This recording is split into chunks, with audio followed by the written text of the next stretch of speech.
The Frames Per Second podcast.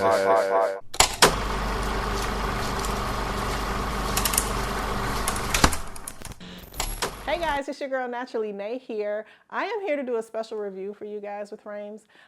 So Urban One afforded us the opportunity to be able to go to a private screening of the Pharrell Williams documentary Piece by Piece. It's directed by, I think his name is Morgan Neville. Yeah, Morgan Neville.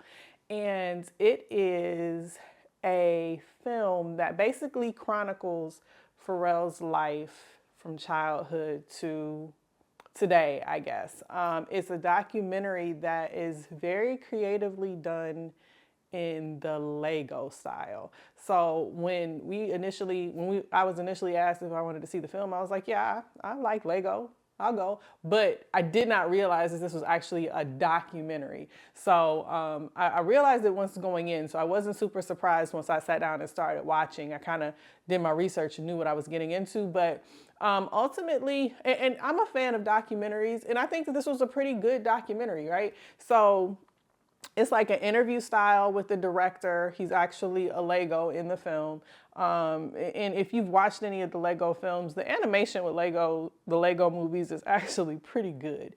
So it felt very, I guess, whimsical is the best way that I can explain it. And with Pharrell, that feels kind of apropos. So, yeah, it's an interview style documentary. He talks about his time in Virginia as a child in the projects in Virginia Beach, and kind of how the whole Virginia music scene kind of was created and boomed from him. There's Timbaland's, and it's a lot of people doing, I would say in it, but it's like voiceovers because they're little Legos, right? So Timbaland, Missy, Chad, which I was happy and a little surprised to see, because I know from my perspective, it's always been kind of stressed and weird, and I don't know if Chad and Pharrell are still cool, but the movie does go into their relationship a little bit and explain it, which is probably one of my favorite parts, is just understanding the relationship between some of the people that Pharrell's been connected to throughout the years.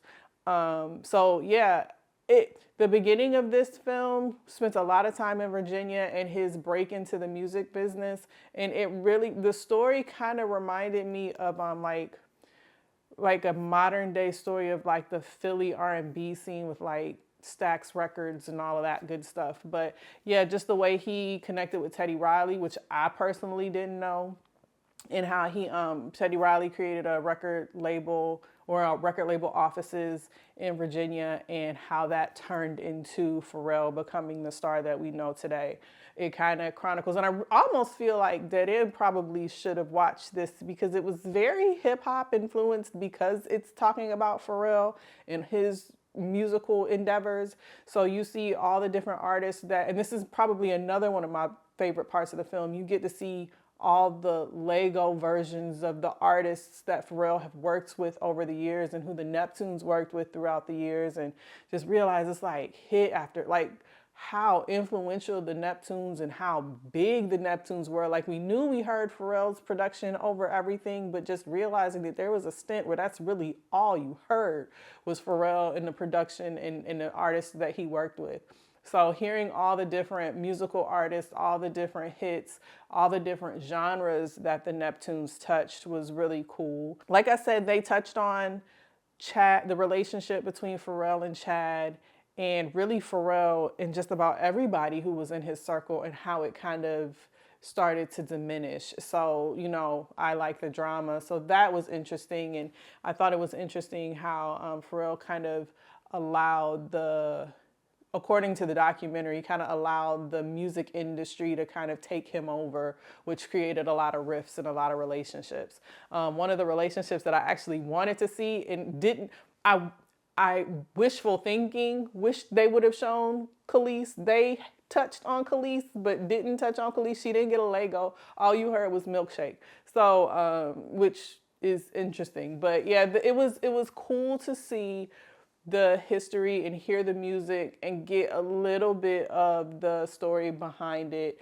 If you are a fan of documentaries, it's not, other than the creativity of it being a Lego movie, The documentary story is pretty straightforward. Like it's just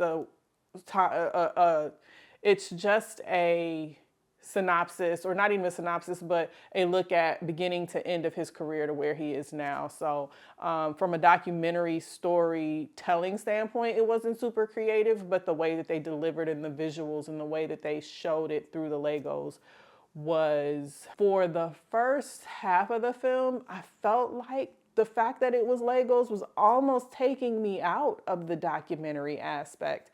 But by the time we really get into like the story, not the first half, maybe the first quarter, it's kind of like, oh, they're really gonna do a whole movie in Legos. Because when I go to a documentary, part of the cool thing about documentaries to me is seeing like the old footage, or watching the actual people doing the things that resulted in music or film or whatever it is that they're known for. So not having that real life aspect, in the beginning, it took me out a little bit. And then part of me was like, well, is this gonna come off really, really kiddie, like childlike? But it's Pharrell, and like Pharrell's not the hardest dude in the world, and it's not like you go to Pharrell expecting grit.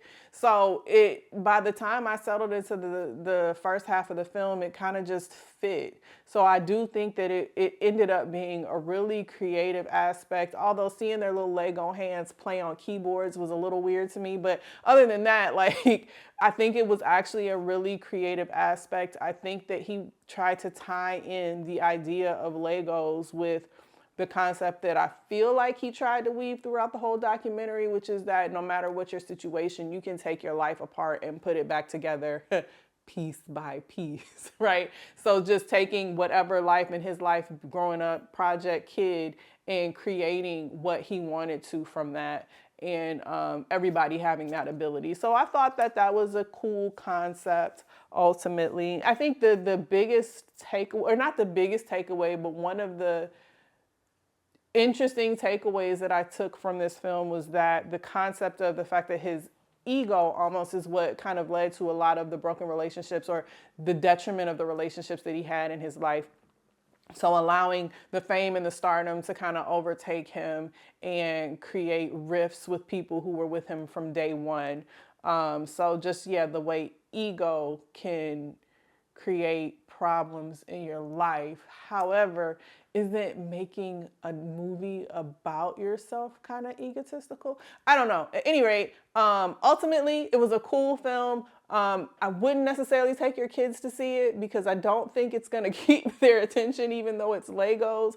But it might be a cool way to introduce Pharrell and his music and his concepts to a younger generation that may not necessarily understand that. I definitely think that if you are a younger hip hop fan, you may like it because you may not have necessarily been there during this time. But as somebody who was, there and witnessed and listened to all the music, nostalgia's sake was cool, but I didn't really feel like I learned anything too new about Pharrell. But ultimately, I think it was an interesting documentary, really cool concept, really creative, whimsical way to tell Pharrell's story. And if you are a fan of Pharrell's, I definitely think you'll like it and enjoy it, and you should check it out.